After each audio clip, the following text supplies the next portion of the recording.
Good morning and welcome to the Isle of Faces. Welcome to part 10. We're in double figures now of A Feast for Crows.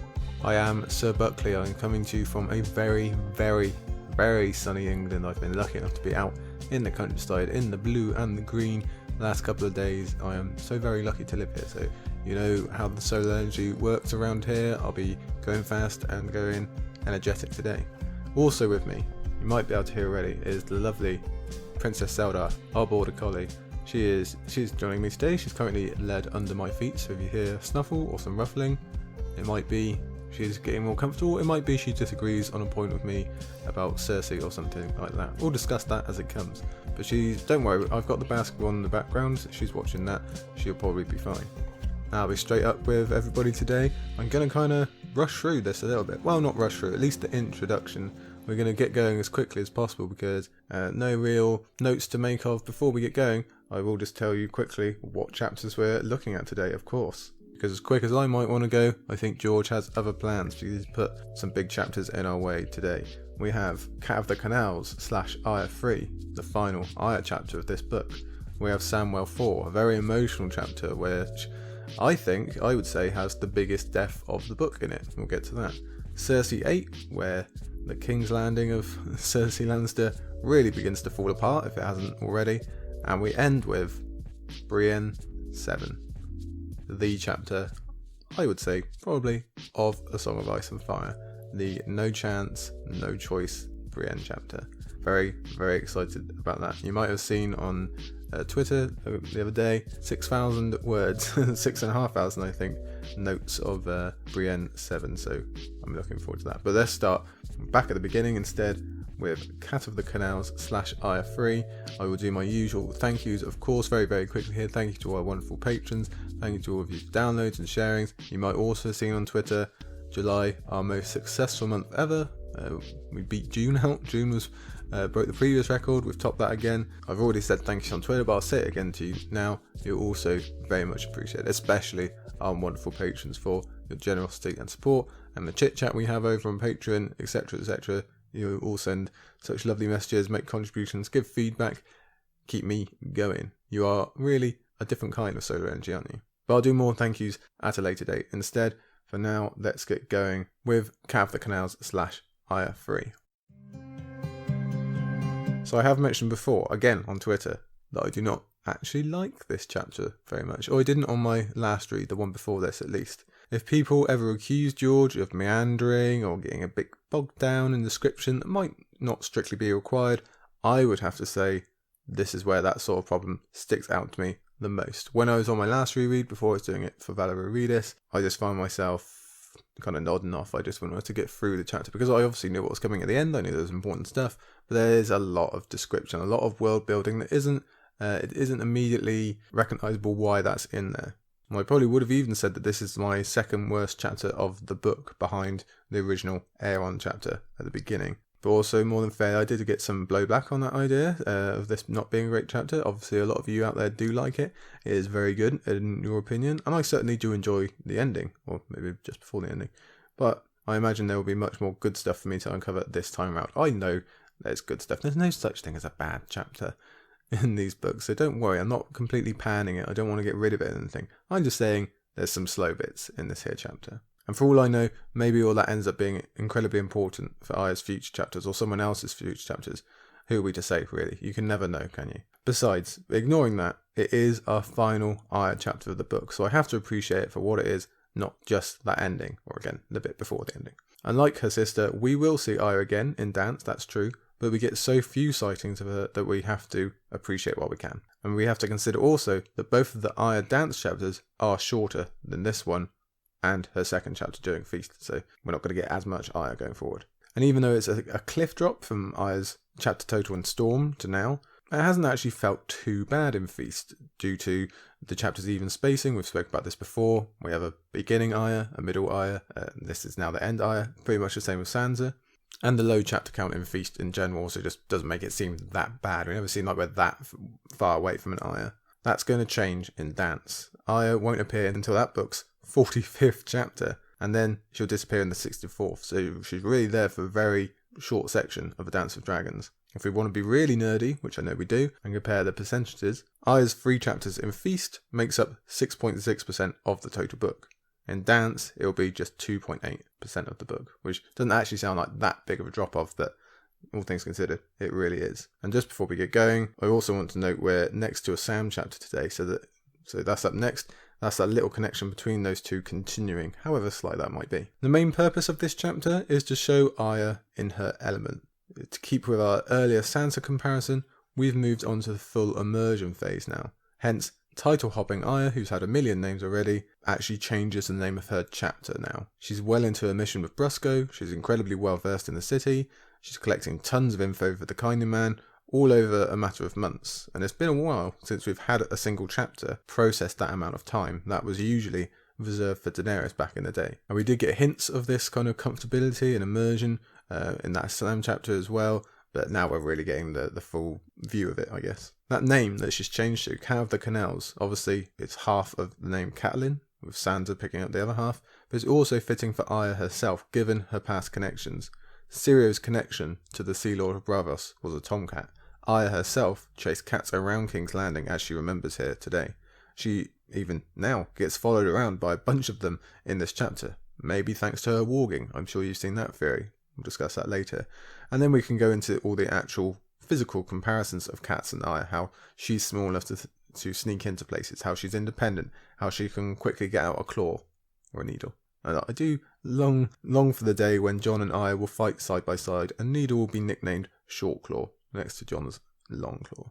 So let's do our same research into the use of her own name as we did for Sansa Elaine. If we're talking about Cat, let's talk about Aya quickly. You'll recall Sansa only internally referred to herself as Sansa once in her last chapter, when thinking about her father's greatsword Ice. So what about this chapter? How much does Aya slip up and think of her true name internally? Well, the word Aya appears 13 times in this chapter, which is way more than the 3 Sansas back in the Elaine chapter. But of that 13, 6 times are in reference to Aya as a separate different person, either by the Kindly Man or the Waif or by Aya herself, a bit like Peter Baelish was doing with the word Sansa. But the remaining 7 are all Aya, as the narrator, referring to herself as Aya internally, and they all come in the second part of this chapter. The first instance is when she's with Darion immediately and remembering how she wanted to ask him to take her to Eastwatch. So like with Sansa, that's a connection to her previous life and a previous family member in wanting to see Jon. That's sneaking through there. The next is also in reference to Darion. Then all the other references come after killing Darion. One where she's asking if poison will work on dogs, so she's remembering her time in Harrenhal and with Whis there. So clearly, as much as she thinks she's Cat in this chapter, she is most definitely not, and definitely not after killing Darion. She also slips up and says "my lady" instead of "milady," which is a lesson we'll see Roose Bolton teach Theon in Dance coming up. So that's enough name talk for now. Now let's get on with the actual text itself, shall we? We begin in Aya's new world with Brusco and his daughters as we're introduced to what seems like just another day for her and for them. This is her routine. These are the people she's used to. This is her mission that she's fully into now. And you have to think, the Kindly Man must be getting a whole bunch from her. It doesn't seem like there's a lot of kids doing similar things out there for him or for the Faceless Men, though if there was, it would lend credence to that idea of Varys once having been involved with the Faceless Men. For what is Aya doing other than being a little bird at the moment? Even if it's not strictly other kids doing it, we can assume there are other agents out there learning 3 things and bringing them back, or maybe more than 3 things. So the Kindly Man must have a really unique view of this city. But as immersive as this chapter is for getting into Aya's mindset and routine, this first full page is all just about Aya and the other children starting off their workday. By the end of said page, we're already getting into hints that her new persona is not without its cracks. Here's the first quote of the day. Some nights the wolf dreams were so vivid that she could hear her brothers howling even as she woke, and once Breya had claimed that she was growling in her sleep as she thrashed beneath the covers. Yes, as we've said in a million times before, even in just 2 previous chapters, Aya can't leave Aya behind. I don't think it'd be possible even if she'd never met a direwolf, but this connection back to Nymeria makes it completely impossible, especially given how strong these dreams still are in terms of sense and feelings. It's a connection she does actually like. She doesn't really want to get rid of it. Given what we think might happen in the Winds prologue, the fact that Aya can still see with this clarity through Nymeria's eyes might be of really high importance. We might learn some really key things there. Still, we don't know the ins and outs of warging, so we might see the prologue as a memory rather than live. She might see the remnants of it, kind of like we saw after the Red Wedding. We don't know. Interesting though. So Arya is growling and thrashing when she has these wolf dreams. I'm not sure if it's mentioned if Bran and Jon do the same. Obviously we didn't find out about Robb or Rickon. But Bran is a lot further along the control scale and knows a bit more about warging, and Jon is a bit older too. Plus, neither of them have had anything as traumatic as the Red Wedding, I would argue anyway, and neither are trying to hide that part of themselves. Perhaps the sheer distance from Nymeria is doing the trick in that regard. Importantly, Arya admits she quite likes the dreams, like I said, feeling as strong as Nymeria does. That's important. Unfortunately, there are other, more human dreams mixed in there about what happened at the Red Wedding, etc. So really, we get both factions of why Arya is Arya and not Cat right next to each other, despite Arya telling herself the opposite again and again. As we head down the long canal on Brusco's boat, we get the first of the major world-building vibes that'll be strong throughout this whole chapter. Stuff like the Palace of Truth, or the actual names of some proper Bavosi families. We've not had that before. And that kind of stuff I can handle a little more than all the descriptions of people she's going to sell her cockles to later on. But as we say, who knows what will be valuable later on and what won't. And even then, there's normally something key to pick out anyway, such as the second half of this page where we see Brusco's buying habits, and we're also told Arya is getting stronger shifting all these casks of seafood, etc. That kind of thing, probably going to be on later on. This is where Arya thinks on her new constant finding of these 3 pieces of information for the Kindly Man, and it's genuinely interesting to see how almost every piece of knowledge can be of use in some way. Arya is ever observational, curious, and being little is perfectly suited for such a task, and she links it in here with a bit more backstory about the city. Another quote: Braavos was a city made for secrets, a city of folks and masks and whispers. Yeah, George knows how to get us interested in a place. All these things that Arya does learn and reports back to the Kindly Man about hot sauce ingredients and the like. It seems like George just stretching his world building muscles and can be written off as unimportant, but again, you can bet your bottom dollar that once Winds and Dream are out, we'll be back sifting through this passage to find some clue about the vixen of 7 drunken oarsmen that will suddenly be very important for some reason. She also gets this early focus on the stranger and the many-faced god, which is fitting because perhaps that's the role Arya will come to fill, as the stranger is death. The Kindly Man talks about how all the religions have a figure that represents him. The old gods, though, they might qualify as an outlier there, but Arya isn't supposed to be remembering that, is she? So again, it's just slipping in earlier and earlier. As Arya tells us about the upkeep of her duties in the House of Black and White, we also have the extended passage of Arya's cockles and clams route through the Ragman's harbour, and probably this is the most guilty of the slog I spoke of at the beginning there. It's not often I find myself glazing during these books, but like I said, I do have to admit, I do it a bit here. As strong as it is in world building and atmosphere forming, in terms of making Arya feel like she's found a place in the world, that is important. A place that's obviously such a collection of different backgrounds and creeds and types of people, perhaps more so than anywhere else we've seen just yet. We also get the continuation of her learning skills from here, there and everywhere, including more cultural references and idiosyncrasies. You can almost persuade me that this is a training montage for Arya joining the Gentleman Bastards of Camor. If you don't know what I'm talking about, you really should. We also get a Salladhor Saan reference, so that sustains me because I always enjoy those. Another quote here. Sevron was the worst. Everyone said she had robbed and killed a dozen men, rolling the bodies into the canals to feed the eels. So just a little bit of foreshadowing from George for what's going to be coming up later in the chapter. Arya's getting ideas of what to do here. So just after this kind of world building sequence, Arya, she directs some new Westerosi sailors who've just arrived to meet the girls she likes the most, and we learn a bit more about the employees of the Happy Port to build upon what we learned in Sam's chapter. That's where he found Darian in his chapter, you'll remember. We also learn of the Black Pearl, a courtesan descended from the Westerosi. Do we know why we are told of such detail, or we're given such detail about this? Not yet, we don't, but it does seem classic George for later. There seems like something he wants us to remember here. Maybe not, who knows. Either way, that leads Arya to asking the sailors for news of Westeros and for the war. For some more information to give the Kindly Man, perhaps? Or because she is interested as Arya? We are left to decide in this instance. And what she learns about first is about her own Aunt Lysa, murdered by her own singer. Oh, it's naught to me. Cat of the Canals never had an aunt. She never did. I suppose hearing about relatives, even one you've never met, their death is preferable from being right outside the door when your immediate family is being slaughtered. Hence Arya not really having any reaction here, but she's kind of confused. Should she be having any reaction? Should she not? I forget which one I am at the moment, that kind of thing. Aya finally comes upon the Happy Port itself, and inside we find still Darian doing his singing, and we get some information of the young Lana too. Let's take a sidebar here because I've got a lot to say about Lana actually. Because really, when it comes to Lana, George, you do tease. We've got a young girl with golden curls which are highlighted so much here. And do not forget, we once had a child named Barra, whose hair was used to prove her existence as a Baratheon. So we have to figure that this Lana could be a Lannister relative of some sort. Perhaps one of the many from Lannisport, possibly. Perhaps from Jerion, the uncle or the brother of Tywin. Or perhaps from Tyrion and Tysha themselves.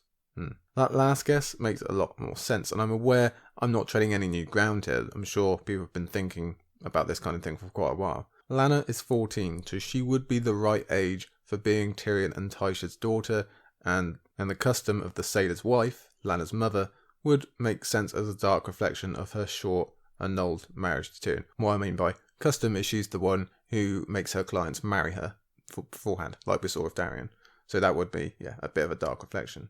The flip side, which I must say is also persuasive, is that Lana's mother is called the sailor's wife, and there'd be nothing to connect Tyrion with being a sailor, whereas Jerion absolutely would be. He was a sailor. He sailed off to Valyria to find Brightroar. Tyrion's actually going to think about that in his dance chapters in the next book, so a little connection there. Plus, the sailor's wife has been told by Ynya, Y-N-A, Ynya? What do you think? I'm never very good with pronunciations. I'll say Ynya. That her first husband is dead, so Tyrion's not, but Jerion could be, and he especially could be lost at sea, so that makes sense. The big counter to that is that Jerion already has a bastard daughter in Joy Hill back in the Westlands, and she's only 11.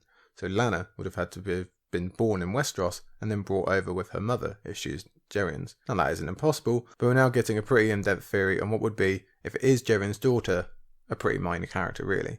Unless this is brought to our attention as foreshadowing to Tyrion meeting Lana, believing her to be his daughter, and the sailor's wife to be Tysha because he is so desperate to find her, only to find out they were actually Jerion's. Like I say, we're probably stretching too far here, but possible. The sailor's wife might also be ignoring Tyrion as her first husband because of the incredible trauma she went through if she is Tysha, and labelling someone she met later as her first, explaining again how Lana could be Tyrion's. Let's just assume she is for a moment. What does that mean? And what importance does that have? Will Tyrion come through Braavos on the return journey to Westeros that we assume he's going to do?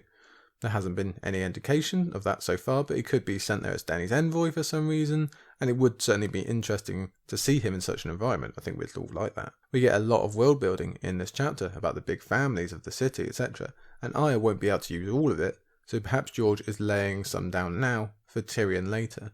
So does Tyrion not give Lana and the sailor's wife their due because he's so focused in on his mission, or does he let that mission flail because he can't help himself? He gets this hint that maybe there's Tysha here, maybe Lana, whatever, and therefore he stymies an aspect of Dany's invasion. That could be a very interesting aspect. Finally, if the sailor's wife is Tysha, there would again be a certain dark irony, cruelty there that she was not a sex worker when she met Tyrion. Tyrion is always told that she was, then discovers she was not, only to meet her again as a sex worker.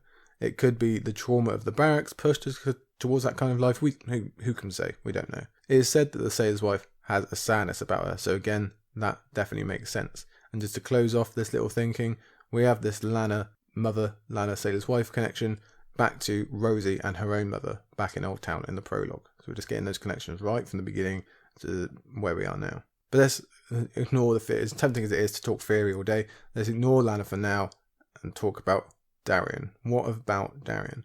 Not only do we have his previously discussed crimes of abandoning Sam and the Night's Watch, he's actually gone the complete opposite of his duties, dressing himself in every colour he can find while he repeats all the same chat-up lines to different girls throughout the city.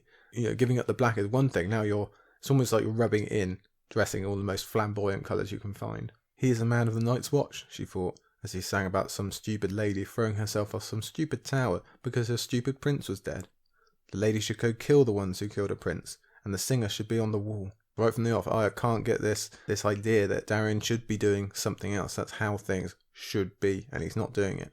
But eventually, it's time for Arya to leave that happy port, and it just so happens Darion is leaving too. And as they walk together, Darion lays out all his plans for advancement in his new life, how much better that life is than the one that he would have had at the Wall. Who cares about his fat friend, about the old man, about the command of someone named Lord Snow? And he leaves us with this. Well, it's too late now. Just so, said Kat, as they stepped into the gloom of a twisty little alley. And I love that Arya decides to kill Darian. I have to admit. Yes, of course, there's a darkness there. This is a 10-year-old girl who was murdered before out of need, or has done so to people about to try and kill her, whatever. This is something very clearly different. It's premeditated, to a degree anyway. She herself is in no danger. No one else is in immediate danger. She didn't need to escape. She could have easily just let him walk away just fine, but she doesn't. As far as we know, it's not a fight. Darian isn't given a chance to defend himself. He isn't given a trial or anything of the sort.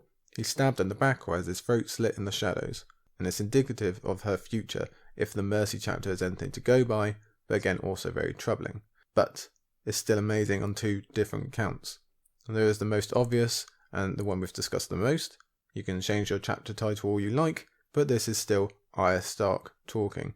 A Cat of the Canals has no reason to be interested in the Watch or the justice of doing the killing yourself. Arya Stark does. She grew up in a household when the importance of the Night's Watch vows are hammered into from a young age. She comes from a house where her father taught the importance of vows in general in the first place, but also of it being their ancient duty to deal with those who break such vows. That's what the Starks are for. Arya wasn't invited along to watch such a dealing as her brothers were, but she's long moved past those gender barriers now. The Starks and the Night's Watch are forever entwined. Countless ancestors of Arya's have assisted them, have joined them, have dealt with deserters. Her own uncle was a member. Her favourite brother has risen to Lord Commander now, apparently. Darian turning his back on the Night's Watch means he's betraying the nice fat guy that she met before.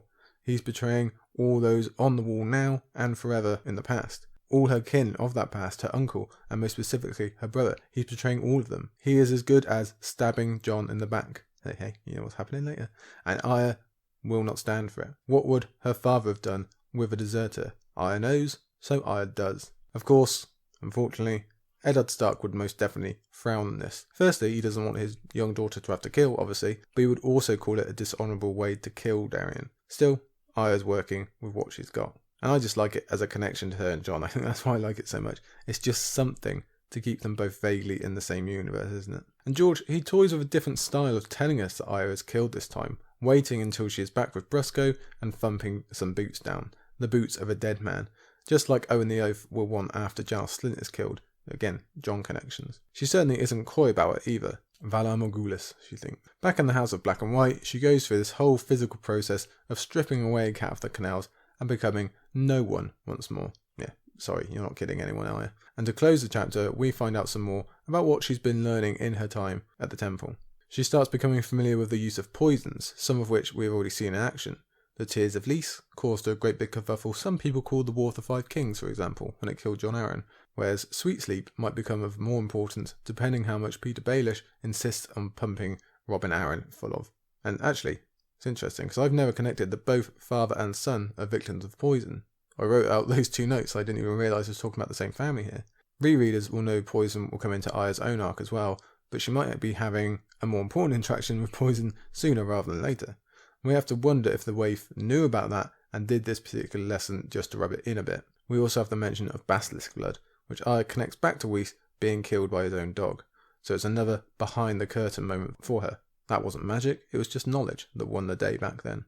In the last Arya chapter, she was teaching the waif the common tongue, and apparently she seems to speak it fluently. So perhaps Arya gave her a good start, or perhaps the waif's origin story is actually based in Westeros and she could speak it all along. And speaking of that origin story, we get apparently her full background now. Or do we? That whole story is a bit Cinderella-like, isn't it? Or do I just think that every time I hear, like, Wicked Stepmother? I think we can assume the too high price for the stepmother, well, I'm not going to relay the whole story for you here, but I think we can assume that too high price for the stepmother was her own daughter, as it seems that was what the father was charged for the stepmother to die. The faceless men have to get a new recruit somehow, I suppose, and this seems as good a way as any. But moving past that story, we get on to Arya meeting with the kindly man and kind of not backing down over this, what she's done with Darian. She just kind of stares him down. And that part, Eddard Stark probably would be pretty proud of because it's damn ballsy. But what does that earn her? Well, as you all know, Arya wakes up blind at the very end of the chapter to close it, to close off this whole arc. What a cliffhanger. I mean, it comes out of left field, doesn't it? I think we knew something was going to happen. I don't think any first-time readers imagined she would be blinded for this. And of course, we didn't know at that point if that sight was ever going to come back. So it's a pretty damn harsh cliffhanger there. There's blowback for a good act. I guess the kindly man he's been threatening all the way, he has to eventually follow through on one of these threats, both for Arya and for us. Otherwise, he's going to have no control over her. It is confusing whether she is being punished or rewarded over Darren. I will say that. I don't think that's something you consider the first time you read it. I think it's quite, you just think, oh, she's being punished. She might be chucked out. She might be left in this state. We don't know. But having read the whole series and seeing that she gets it back, it becomes clearer this is actually part of the process. This is like the next level. So which is it? Is it punishment or reward? I still lean towards punishment, but I always think the kindly man, well, he tells us it is part of the process, but why would he reward her for remaining Arya and not doing things the Faceless Man way? I suppose they brought it on earlier than usual. That's also mentioned later. And there was the possibility that this might be too much for her, leaving her blind forever. Again, maybe this is just a test to see how much she's willing to put up with, put it that way. And they're just like, okay, but we're going to be a bit harsher than usual for you because you have broken the rules. And then again, the fact that Darian had deserted and his life was now forfeit only complicates the matter because he did deserve it by all the rules of the Night's Watch. But then what does that mean to the Faceless Men? Again, complicates the matter. As for going blind in itself, so much of Arya's arc is about the true seeing that Syrio told her about in King's Landing. She's seen secrets so much, she's seen stuff that she's not even aware of in terms of its importance, so I think it is purposely symbolic for her to lose her sight and now have to rely on others' senses and working stuff out internally. I think that is important. Perhaps this skill is going to be of use when Arya returns home and has to deal with glamours. I'm talking about this true seeing, as in maybe this is going to improve that true seeing when she gets her sight back. She might already be well versed enough to be able to detect them, but this whole, again, true seeing things might be the cherry on top now. This could come in handy if she ever comes across Jaqen / the Alchemist ever again, but more importantly, if she heads in the direction of home and gets to Jon, this could be very, very useful for dealing with Melisandre, or Mance even, if he's still around by then. There could be any number of glamours up there in that magical part of the world that Arya will see through. For all we know, this is what the Sea Lord was up to with Syrio, like with that story of the Fat Tomcat. He does reside in a city full of Faceless Men, after all, so maybe he just wanted some kind of protection against glamours, against face changing. Again, that's a bit in depth, but it is definitely possible. Either way, that is our goodbye for Arya in this chapter, for this book. So we will have to wait until we're quite far into Dance to see her again. Chapter 46, that's quite a while away. Goodbye Stark. So we've really got one more Stark chapter of this book. It's going to be coming next week. It's the longest chapter of the book with Sansa, or Elaine if you want to be technical. Overall for this chapter, it's weird because it's a happy chapter for Arya where she has found a place in the world where she fits. But then it ends with murder in an alley and then horrific punishment for Arya. Or is it just the next step for Arya? It's quite difficult to get our heads around that ending. Again, because we're not used to seeing Arya in a comfortable place, a happy place. And we have to taint it with this, the darkness that is always there. We've got to remember this isn't actually a happy place. As much as we might like seeing Arya smiling and getting on with everyone, that's not really what she's there for. She's learning to kill. She's learning to do all these bad things. And we don't know what use that's going to be put to later. But we'll have to discuss with that more in Dance, and especially we'll be able to have stronger links with her Mercy chapter after, which definitely has a lot of darkness in it. So we shall see. But farewell, Arya. For now, we will miss you. Let's move on to the next second chapter of the day with Samwell 4. So Sam's next chapter, not this one, is going to be his last. That's not such a big deal. We've really gotten used to saying goodbye to POVs in this book. Just done that with Arya. But that's until you remember Sam's next chapter is the last chapter. The final chapter of the book. We really are that close already. It's weird, I know. There we are. So let's head straight into this one. Sam, the king of new settings, who's always in a different place, now finds himself with a new people he'll have obviously had zero contact with so far in his life. And really doubting the Summer Islanders got over to Horn Hill all that often in his youth. So new experiences abound, but before we get a chance to absorb that information, George lands the haymaker on us in his evilly subtle way. She had no scepter nor border to lead them in the prayers of passing, so the task fell to Samwell Tarly, somewhere off the sun-scorched southern coast of Dorne. He was a good man, he began, but as soon as he said the words, he knew that they were wrong. No, he was a great man. Nope, Nope. Put the book down, put it in the fridge. Yes, unfortunately, our dear old friend Aemon has passed, and we didn't even get to see him go. George just cruelly hits us over the head with it 4 lines in, straight to his funeral rites, and Sam having to stand amongst strangers, kind and as awesome as they be. And remember, the Cinnamon Wind was mentioned not just in Sam's early chapter, but also way back in Clash of Kings. So not just interesting, but also important because they do actually know what they're talking about in terms of Daenerys and dragons, etc. We're not relying on the rumours of the prologue anymore. We're getting concrete, reliable sources, but we'll come back to that in a minute. Sam is standing in front of these new people and trying to get across how amazing this old man was, how one of a kind he is. And Sam is obviously not exactly big on public speaking, but he really does come through when it's time to talk about his friend, Maester Aemon, about how best to get this long life across. He was a maester, he was a crow. That bit's easy, okay? He served for 12 Lord Commanders worth. We've got to get that longevity in, of course, that's got to be included. What about what came before? He was named for a dragon who burned bright but never wanted the throne. And this one was the same. He advised, he didn't rule. And that's important. Here's the quote. When they offered him the crown, he told them they should give it to his younger brother. How many men would do that? Sam felt the tears welling in his eyes and knew he could not go on much longer. He's singular is the point that Sam is trying to make. It might not mean much to the assembled crew, but it does to Sam. Aemon's life could have been entirely different if he were more vain or more ambitious, or if he just followed the company line. Instead, he dedicated that life to other people.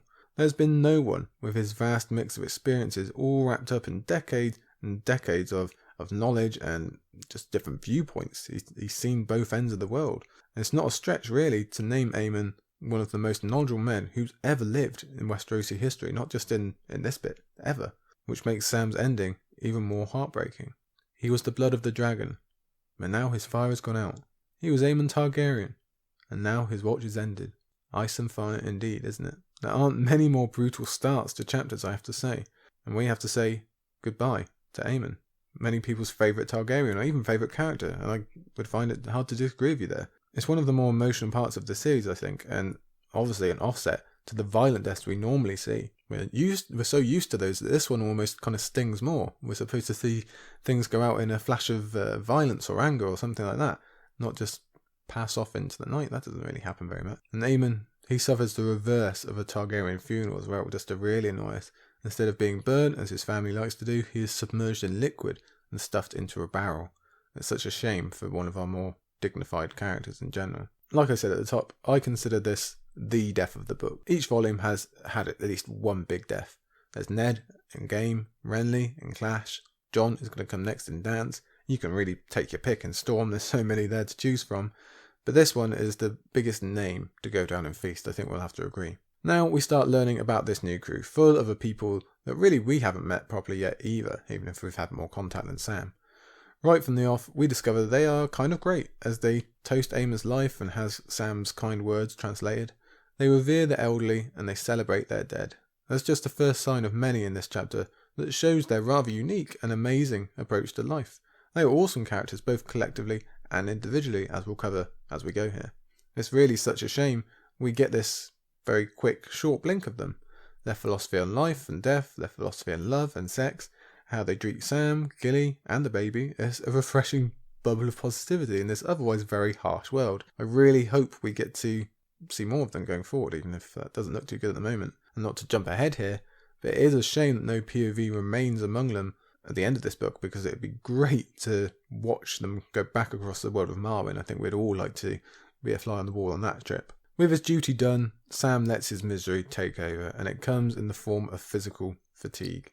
He's been put to work in that physical regard as well, and don't forget we discussed earlier in the book how Sam, always painted as our least physical character, always winds up doing the most physical labour in his various settings. He nurses too late hopes about Old Town and the Maesters because he's always held those optimistic traits. That was him back in that second chapter, remember, his first at sea, looking into the dark clouds, wondering about what's going to happen.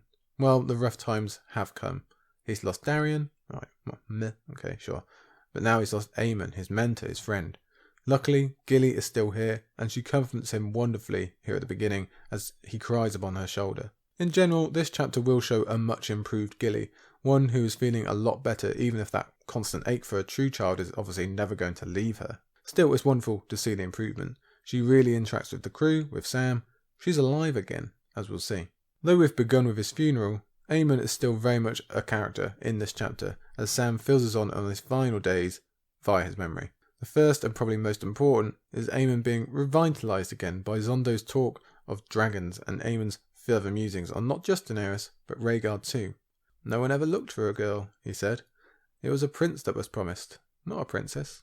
It's rather typical, unfortunately, for this society to naturally assume something this important would concern a male.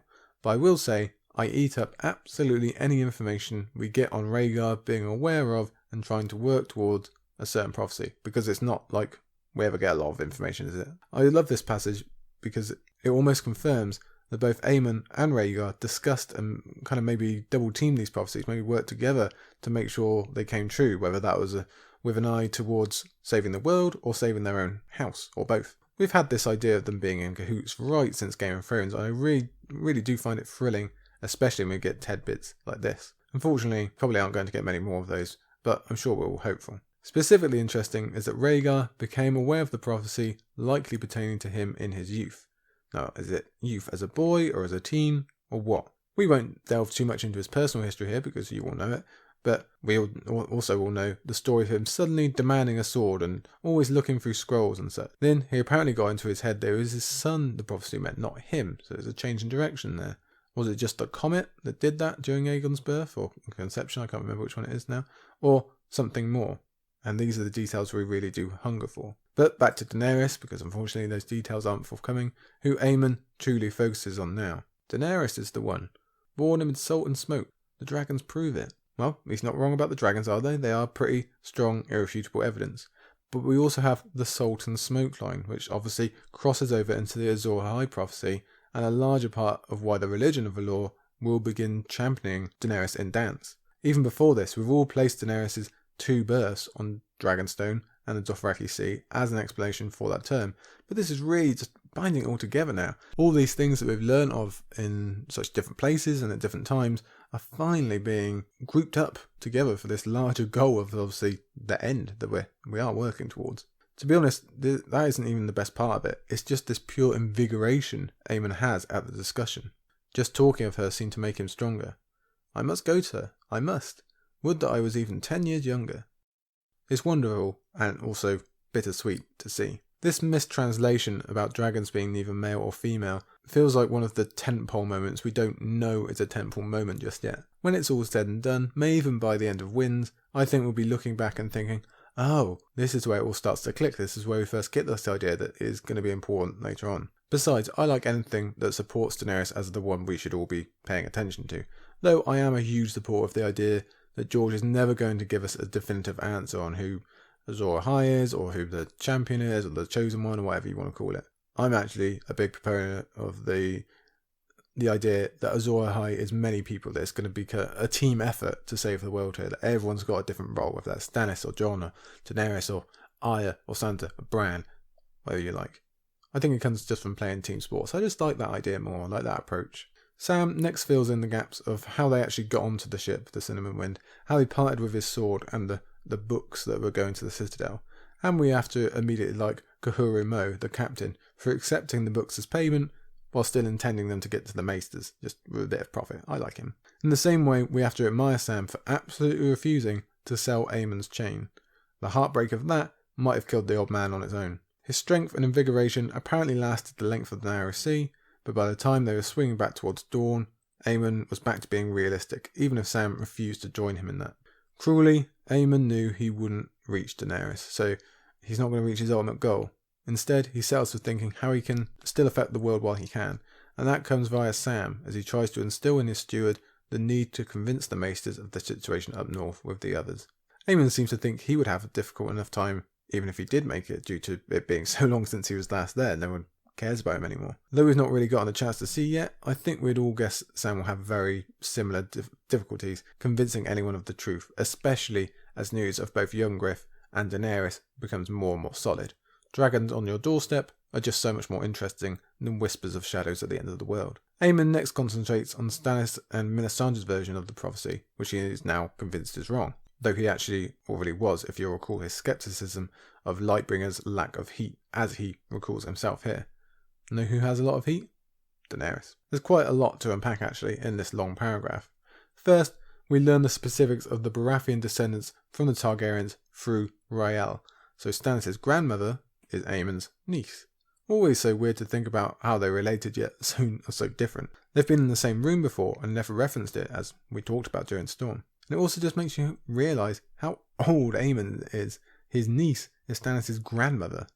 Well, this connection is obviously old news now for us with the World Book, etc, but it's pretty big in terms of reading the series for the first time. I allowed myself to hope. Perhaps I wanted to.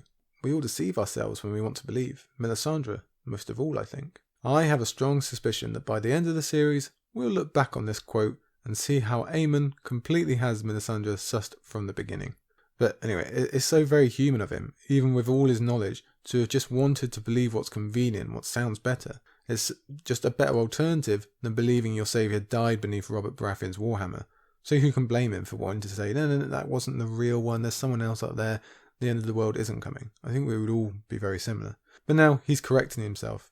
He says the false light, essentially meaning Stannis, will only lead to the realm of dark. I don't think Aemon is listing Stannis as a bad man here who would intentionally do such, but he's been as misguided as the rest of them. To be honest, I can buy either possibility. I'm a big believer Stannis will be broken eventually by trying to do the right thing, only to be cast aside again in the north. Or that his or Melisandre's believed right thing will actually play into their enemy hand, or some similar situation.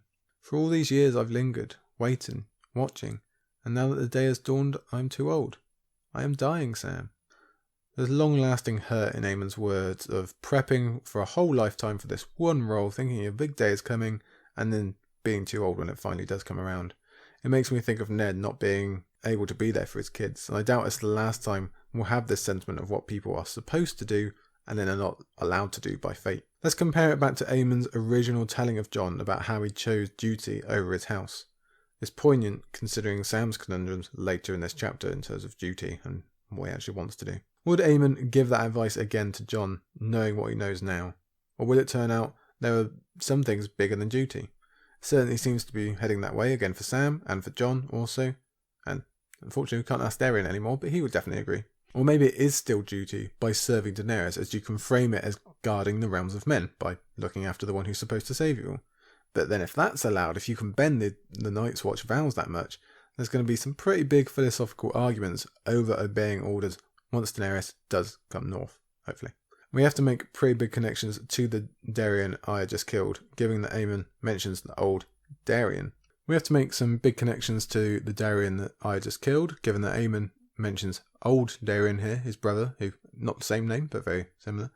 And he also liked the drink, as present Daeron does, if you can keep up with me here, and present Sam, who's also taking an unofficial wife, like Daeron did.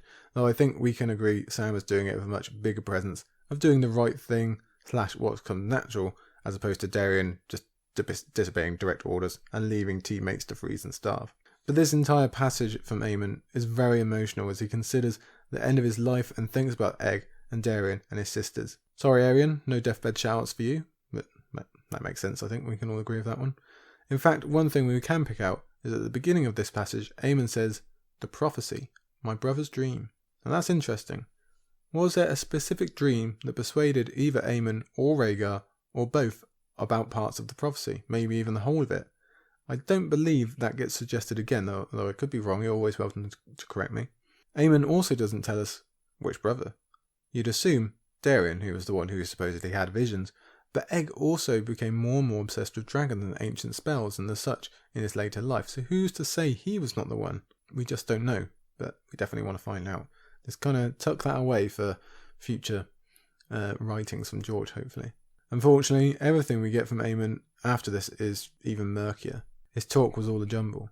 He spoke of dreams and never named the dreamer, of a glass candle that could not be lit, and eggs that would not hatch. He said the Sphinx was the riddle, not the Riddler, whatever that meant. The dragon must have 3 heads, he wailed, but I am too old and frail to be one of them. So we're really getting smothered by all this information. It's still the beginning of the chapter we're in here. The dragon with 3 heads is now rearing its, showing how all these prophecies are now mixing in together and are probably really trying to say the same thing. It's also just brutal to see Aemon want to be with Daenerys so much while knowing he can't. Just imagine the sheer wealth of knowledge he could have given her. It would honestly be a complete game changer for Danny's arc, for the fate of the world probably. It would be enough to have him as general counsel on how to deal with the world and armies and kings and subjects and everything else. That she definitely needs that as well. But the Aemon specific knowledge of their family history, of dragons and magic and prophecies, of knowledge that might not exist anywhere else in the world apart from his own head, would have been beyond priceless. Like I say, it really does probably change the fate of the world if Aemon had got to her. It might be our loudest alas alarm ever. We're also getting big prologue callbacks now with talk of glass candles and Sphinx riddles. I'll admit, the Sphinx part of Aemon's ramblings have always had me confused. I've never really got through what that means. It's going to come back in Sam's next chapter and at the end of the book, obviously. This whole thing is just a big tease from George, if we're honest. Does Aemon know something about glass candles that we don't know? Or is he just thinking back on the Citadel's now obsolete test? Does he know of other unhatched eggs somewhere, or is he just remembering his brother? We don't know. Still, George does make up for it by making the final-ish memory of Aemon come from Gilly, of him gently holding the baby, supporting new life as he always did, of being happy and laughing. So, thank you for including that, George. Back in the present, Sam still searches for some reasoning, first turning his blame on Jon for sending Aemon out into the world at his age, and you do have to wonder if Aemon could have lived at the Wall for another 10 years, as Sam suggests, because we certainly hope Dany will be there within 10 years and they could have finally met. But Gilly, who has more reason to hate Jon than anyone else in the world, lays out the logic for Sam that Jon had to do this or Aemon might burn, same as Mance's son. This is what we were talking about earlier on, with Gilly getting better. She can now finally talk about what's been done to her and her son. I don't think this is ever something you can ever make peace with, obviously, but it definitely has that vibe. Besides, Gilly keeps being awesome by suggesting they name Mance's son after our now gone Maester. Aemon Steelsong will be his name when he turns 2. That's a pretty great name. A warrior's name. The boy was Mance Rayder's son, and Craster's grandson after all. I just mention this because it jumps out to me, it always does when I read this chapter, because it seems a pretty obvious mistake. This baby has as much relation to Craster as it does to Sam. It's not Gilly's child, it's nothing to do with Craster, it's Mance's child and Dallas' child. So is it Sam/George just getting it wrong in the moment, or because he'll now be raised by Gilly, is he just lumping them together in terms of adopted family? It doesn't really matter, I'm just pointing out. Next we learn a bit more about Koja Mo. I'm going to go with that pronunciation. The captain's daughter, who has already been mentioned a few times, and she sounds great on multiple fronts. She captains her own Red Archers, she's great herself with a golden heart bow, and best of all, she seems to be responsible for bringing Gilly out of her shell. Plus, she loves little Steelsong here. Gilly is pretty damn short on non-relative friends for her life, so this is yet another milestone passed for her. We get some more drinking to Aemon and to the crew, and that winds up with Sam and Gilly below deck, 3 sheets, or 6 cups, to the wind. And after watching an incredibly romantic sunset, they end up, well, I think you guess where. He broke off the kiss long enough to say, "We can't," but Gilly said, "We can," and covered his mouth with her own again. Like with Jon back when he was first with Ygritte, guilt creeps in, which Sam is definitely no stranger to, is he? The words, the oaths, his duty, all come flooding in, and then get rushed straight back out again as lust and alcohol take over. Sam obviously blames himself, he compares himself to Darian and all these other unfair things, but his affection for Gilly and hers for him is just too powerful, and away they go. Considering the horrors both of these people have been through, both recently and throughout their lives, you just have to be glad they found each other in this way, even if it's just once, who knows. At the end, Gilly claims this act makes her Sam's wife, obviously a layover from Craster's teachings, so yikes to that, but also that really sets off Sam because now he's definitely comparing himself to Darian, and the guilt comes right on back. So much so, he thinks he should just go and jump overboard, that's how bad his shame is. But the lesson of the Summer Islanders, which we get some more of here, with their own lovemaking and the answering death with life, well, it's lost on Sam for the moment, unfortunately. It's probably a good thing he's put to work the next day instead of just being allowed to wallow, but still, shame squeezes in there. After much moping, Koja Mo comes to the rescue again. "I honoured your dead, and the gods who made you both. Zondo did the same. I had the child, else I would have been with him. All you Westerosi make a shame of loving. There is no shame in loving. If your Septons say there is, your 7 gods must be demons. In the Isles we know better. Our gods gave us legs to run with, noses to smell with, hands to touch and feel." The basic lesson here is, enjoy your life while you can, Sam. Appreciate it for what it is. This might be really well-timed advice, because this might actually genuinely be the peak of Sam's life here with Gilly and thinking about Aemon. It's a lesson that's obviously got through to Gilly, as Kojimo tells us she is aware she will soon lose Sam as she's lost everything else in her world, so she just wants to seize him while she can. To be even more blunt, Kojimo basically tells Sam to either get over himself and go to Gilly, or jump off the ship. Ever one for orders, Sam does relent and faces his lady love. Again, he resorts to the oaths. He says he cannot have a wife, but Gilly responds with the attitude that those truths will sit in front of weirwood trees. In the forest, they see all. But there are no trees here. Only water, Sam. Only water. I've always been slightly confused about this as an ending line and what it represents. Is it saying that they can't be seen by weirwoods, and maybe characters like Bloodraven? That they are rushing towards another opposite magical place, one that has glass candles that could still be watching them? Or is it just representative of Sam being far away from where his vows were sworn, and therefore allowed to blur the lines a little bit? It's dodgy ground, again, just Asterion. Either way, this is a pretty beautiful chapter. Emotional, absolutely. It's tough to say goodbye to someone as beloved as Aemon, but the goodbye he gets, the honouring by the crew and Sam, the celebration of his life, but the fervent living of yet more life, that's a real good time. I love the Summer Islanders' view and attitude, and these are quality characters, like we say. Considering the difficulties Sam is headed for, even if we're not considering the possibilities of Euron, we really have to soak up this little bubble while we can. And this is a note for next time really, but I'll slip it in at the end here. There is a theory of the Cinnamon crew working for Marwyn. You'll remember at the end, we're going to come to this later, he does rush off immediately and jumps on the ship. He knows it was there, it knows he will take him. So is that confidence or pre-planning or the advantage of having a glass candle? We don't know. Also, having thought about it, does that mean that Marwyn is also taking Aemon's corpse with him to Daenerys? I've always wondered what happens to that, and I don't think it gets mentioned. I guess we'll find out in Sam's next and final chapter in a couple of weeks, but yeah, let's keep an eye out. So we'll see Sam again at the end of the book, the very end. For now, let's move on to our third chapter of the day with Cersei 8. And we are definitely picking up steam now. Only 3 Cersei chapters remain, and only 2 of them with the freedom of the city available to her. So today's chapter goes up and down as the King's Landing of Cersei's making begins to fall apart entirely, seam by seam. It starts with what should be a victory, the supposed news of Loras's death, but she can't glean any satisfaction from that, and gets more and more frustrated as all her ploys come undone. Hence, to drag herself back up to some kind of satisfaction, she puts the final part of her Osney Marjorie plan into place and essentially locks the door on her own freedom, even if she doesn't know it yet. This is where she can officially wave goodbye to being the Queen, which is funny, considering this is the chapter we get our best explanation of why she is always so concerned about losing that position, the prophecy. We actually really get to that today. The first page puts us right into that mindset of loss and things not being how Cersei wants them, as the opening paragraph tells of a rainy King's Landing covered in clouds where the sun cannot make an appearance, and Cersei's day apparently not faring much better. Though note, we do get an early mention of the blue bard singing for Marjorie, so note that down for later. But that changes when Aurane Waters comes in on the tide and brings Cersei the exact news she's been hoping for. In fact, it's even better than she dared hope at all.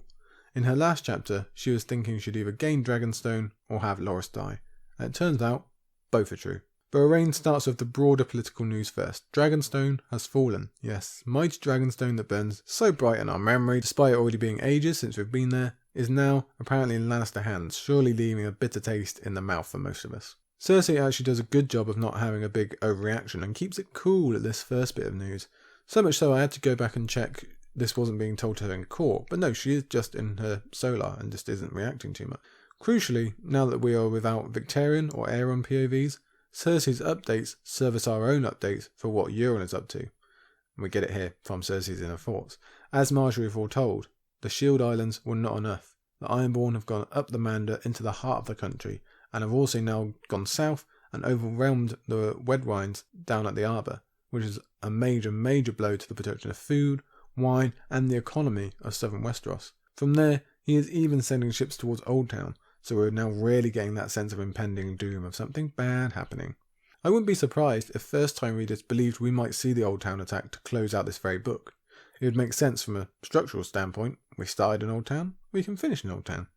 And as it turns out, we will, even if we don't get that particular ending. And we know Sam is getting nearer and nearer, so it's great chapter sequencing from George in terms of building that tension.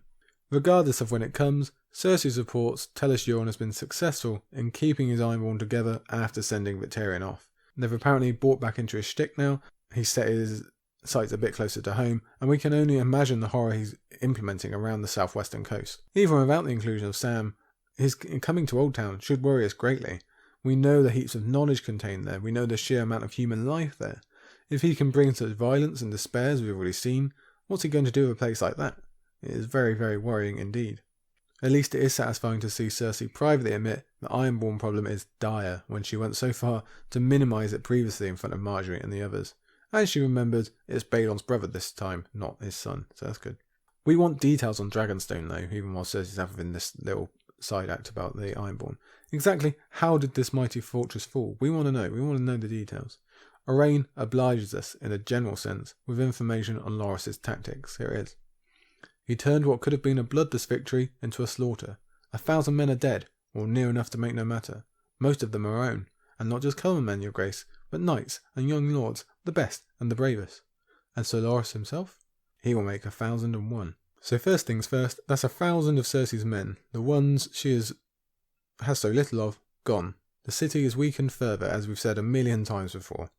I believe 2,000 men were sent originally, so that's half the entire force spent on overwhelming a castle that, to be honest, didn't need to be taken quickly at all. It did in the sense of freeing up the Red Wine ships, that's true, but Cersei could have ordered that to go ahead anyway without the big push on Dragonstone. She only refrained from doing so to piss off the Tyrells, and then had Loras's insistence drop into her lap. So in many ways, Cersei sent 1,000 men to their deaths just to rid herself of Loras. Now caveat. That's all true as presented to us here, but as we discussed last week, we really don't know at all. Are those 1,000 men dead or not? Is Loras bleeding to death as we speak? We don't know. As I said previously, this might be the best mystery in the series that is dead 50-50 in terms of the likely outcome. I personally want Loras to be alive and searching Dragonstone for whatever means, but does that mean there was a successful assault? Was it an easy one with less than 1,000 deaths? Did Loras make some connection with Roland Storm as we questioned last week? Who can say? For now, let's take Owain on his word and call it as we see it. A monumental cock-up of a campaign. 1,000 men lost for a castle that really doesn't swing the needle at all on your current situation. Plus the loss of your best Kingsguard, even if Cersei will never see it that way or admit it. But what about how everyone else would see it? That's what we deal with next, as Cersei quickly moves from overall political picture to inner delight at Loras's injuries. She is aware enough, finally, to see how the city loves the Tyrells as she remembers Loras departing, particularly in terms of young women. That greatly frustrates her too, no doubt because of her extreme jealousy and belief that all love should be coming her way just because. To offset that memory, she has Owain tell her all the gruesome details, which we'll cover in a minute, not once but twice, just so she can get some sick pleasure out of it. But that's not all. She also wants to tell Margaery herself so she can enjoy watching the girl's heartbreak. Yeah, just awful and creepy. After thinking that Owain doesn't actually resemble Rhaegar as much as she once thought, which is good because he won't be around that much longer, Cersei heads straight off to see her daughter-in-law and make her cry. Margaery is trying to puzzle out some new game from Volantis with her cousins when Cersei walks in. Now, are we to assume this is Savas?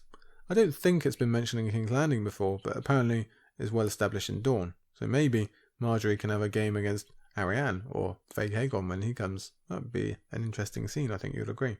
Cersei puts on her sweetest, friendliest voice as she relates the tale to Margaery, because we all know that makes it 1,000 times worse when we're in the presence of true evil. Apparently, Roland Storm refused single combat with Loras, forcing this all-out assault that our Knight of Flowers was brave enough to lead himself.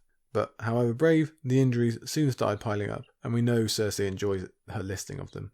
A quarrel in his thigh and shoulder, which sounds eerily similar to Aerys Oakheart's charge toward Areo Hotah, plus some broken ribs from a mace. You get the sense Cersei would have been quite annoyed if someone had just felled him in one quick cut. That's not nearly enjoyable enough. "Tell me," said Margaery. "I command it." Command it? Cersei paused a moment, then decided she would let that pass.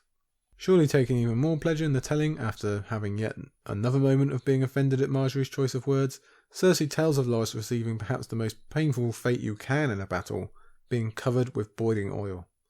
This is pretty fitting as the final injury for Loras Tyrell, whether we believe it's what happened or not. Aside from the excruciating pain and the likely long time it takes to actually die from this, it also ensures the most heartbreak for Margaery and co.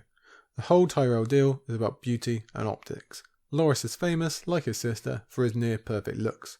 Even if he were to survive, that will now surely be taken from him. He will be forever changed, a petal that doesn't look quite right on the rose. It doesn't fit the knightly image. Knights are supposed to be cut down by another hero's magical sword, or take an arrow in their heart. They aren't supposed to lie slowly crisping and bubbling. So that's a bit of extra pain there for the family, but it's also fitting because it seems if you want to take Dragonstone, you will end up burned. Again, apparently. This is alleged. Margaery's reaction is as Cersei drew it up herself. Not just the tears, but she's so distraught that there's no political show anymore, there's no playing of the game. She's just pissed, she's just upset. And even better, she refuses to accept it. Dying is not dead. I only want to spare you. I know what you want. Get out. That breaking of the facade is really what makes Cersei feel like a winner. It's what she feels gives her the upper hand. And we can see how she honestly feels like this is deserved revenge for Joffrey. Again, this news of a dying Kingsguard member and 1,000 soldiers dead beside him, honestly, Cersei views it, frames it, as her biggest win of the book. If Lord Tywin could see me now, he would know he had his heir, an heir worthy of the Rock. Her celebrations are not shared with Taena Merryweather. Though Cersei doesn't focus on it, Taena is not in her bed this time around. Now, is that because she's generally trying to avoid Cersei's bed as much as possible after what happened in Cersei's last chapter?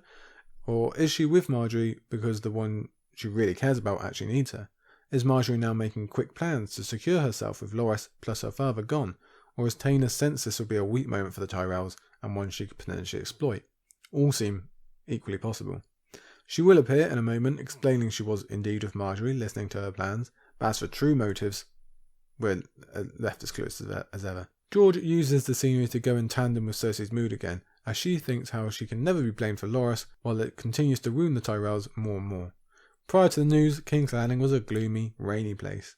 After the news, the dawn is the prettiest that Cersei had seen in years, apparently. In years! That's how happy this news makes her. It's actually funny that this is the lone time Cersei does bother to think about optics and proper form and all that, raising a statue and lighting candles and being polite.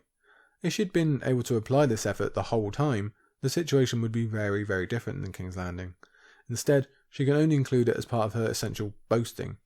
But as so many of us know, pride comes before the fall. We really do get the sense George is setting us up for something big here, especially when Cersei chooses now to show off her new crown. It even seems like the day will get better when there's the possibility of Tyrion's head being delivered finally. If it's ever going to happen, today's the day, right? But as keen as Cersei is to still hand over lordships and land, she's ultimately disappointed. This seventh head is not Tyrion's either, and instead we have just another pointless death. And just imagine how many are actually killed and never even delivered to Cersei. The larger point of the passage is probably to have the Tyroshi, who brings the head, use the word Valonqar, so we can have Cersei think back on the prophecy a bit later on. For his troubles, the Tyroshi is given to Qyburn, yet another victim of those who are trying to help Cersei, although for their own gain, of course. She really takes a lot of pleasure in the idea of this man being hurt. She's getting worse and worse for that as we go. The poisonous sweetness, George calls it. Doesn't enter her mind this might dissuade others from coming forward, of course. No. Violence is, apparently, always the answer. The three informers provide nothing more for Cersei, but do give us some connections to smile over, as a hermit in the Riverlands is mentioned, one who lives on a haunted hill. We already know that to be the ghost of Highheart that Arya met in the storm, while we can assume the one in the Mother's Show in Braavos is another that Arya will meet later on. So the wind is out from Cersei's victorious sails a bit as she admits defeat and heads to court, again comparing herself to Robert when she admits how tedious it all is, and she does that again in a moment when dealing with a Jalabar Zo. Interestingly, Taena tries to persuade her to bunk off and go and do something else, perhaps dress as small folk or have a stellar wizard turn them into men for the night. If nothing else, Taena is definitely perceptive about what was going through the Queen's mind that night they shared in bed recently. As readers, our time in King's Landing has taught us to be suspicious and cynical about basically everything. So why is Taena now suggesting they go off into the city? Is this a suggestion from Margaery to get Cersei out of court so she can get Tommen to decree something or something else that needs to be done without Cersei's attention? Could she have even been planning to have Cersei murdered down in the city without her guards? Revenge for the brother who would never have gone if Cersei had given the correct order in the first place. Far-fetched perhaps, but definitely not outside the realm of possibility in this city. Though it might be boring, Cersei sails through the first of those petitioning her at court. Jalabar is easy. Then she tells some merchants to pay their debts to the Iron Bank, not clicking that she has refused to do the same. We have Helene of the Alchemists raising the possibility of dragon eggs coming into their position, which is interesting for us all. But most importantly, we have some warriors' sons actually being presented, with their striped sword belts and their kite shields. 100 knights have turned up already, apparently. Just knights, mind you, with more coming every day. Who would have thought the realm contained so many of them, Cersei thinks. Well, most of us, Cersei, but not you. Still, she does not seem to click what a problem this could be if their numbers keep swelling in this manner, instead focusing on the fact that Lancel has returned to the city. At least she is smart enough to know what an issue that could represent. That bad news is enough to turn her mood and mind once more, for when Pycelle claims Giles Rosby is soon going to finally succumb to his cough, Cersei starts insisting it must be an assassination attempt. You will return to Lord Giles and inform him that he does not have my leave to die. Classic line, everyone likes that line.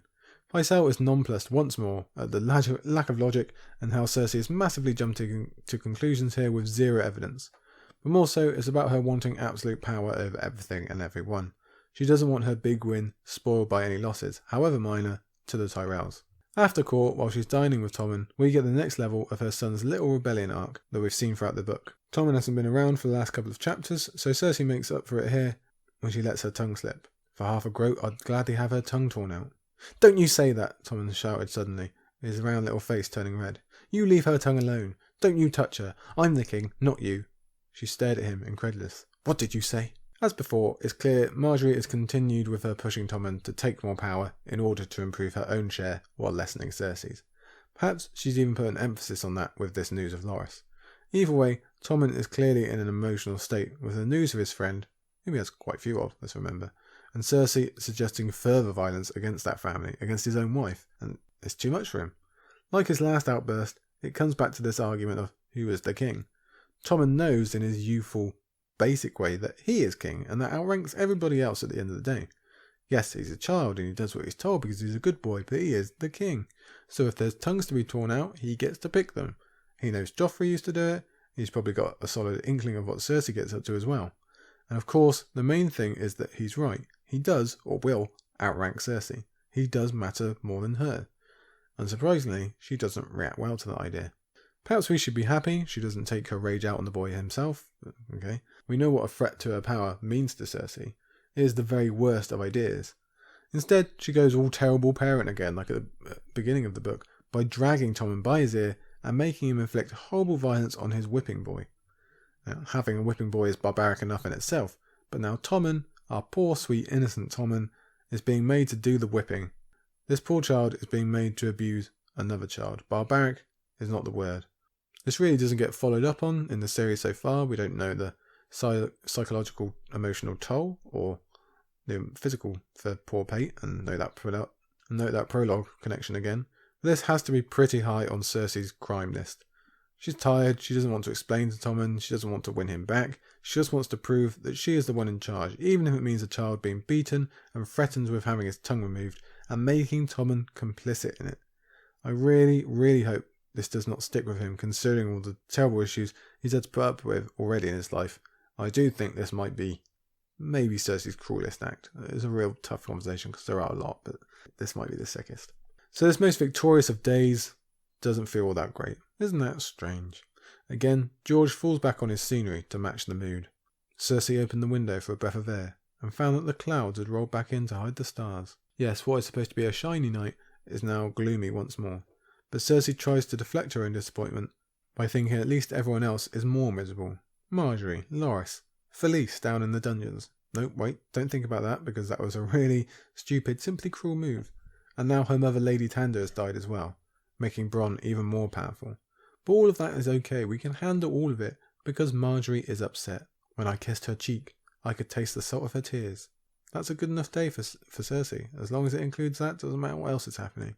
As she drifts to sleep, considering the woman she believes is the younger one destined to bring her down, Cersei dreams of the prophecy that first made her aware of such. After drips and drabs coming through the first 7 Cersei chapters, we now get the full story out of her for the first time. Every character has events in their past they find so hard to move on from, especially the Lannister children. Cersei's got a few to choose from with the death of her mother or marriage to Robert, but we can immediately see how this thing has eaten away at her over time. It's a dream of mist and shadows, one where she urges 3 foolish girls an inversion on the three wise men idea, to turn back. Rereaders all know the prophecies of Maggie the Frog. We've been referring to them all through this reread project, but it's still fun to see them laid out like this now. Almost straight away comes the younger and more beautiful part, the one that Cersei tends to focus on the most because, again, she does not want anyone coming for her power or position. Quick as you like, Cersei's 3 questions are gone, but for reasons only known to her, Maggie the Frog chooses to go a little further. "Gold shall be their crowns and gold their shrouds," she said, "and when your tears have drowned you, the Valonqar shall wrap his hands around your pale white throat and choke the life from you." I don't think this requires much analysis, does it? We've all been pretty set on this for a while now. For the children, Joffrey is already gone and it doesn't look great for Tommen or Myrcella, even if I'll never quite give up hope for them. Whereas the joking thing, well, we've discussed 1,000 times how we all think that's Jaime. Still, it's a lot better than the news Melara Heatherspoon receives, isn't it?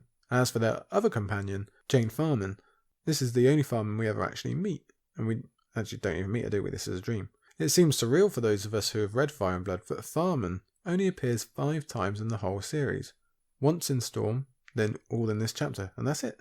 And Jane's not even present for long. She flees at the right beginning, and Cersei considers that wise.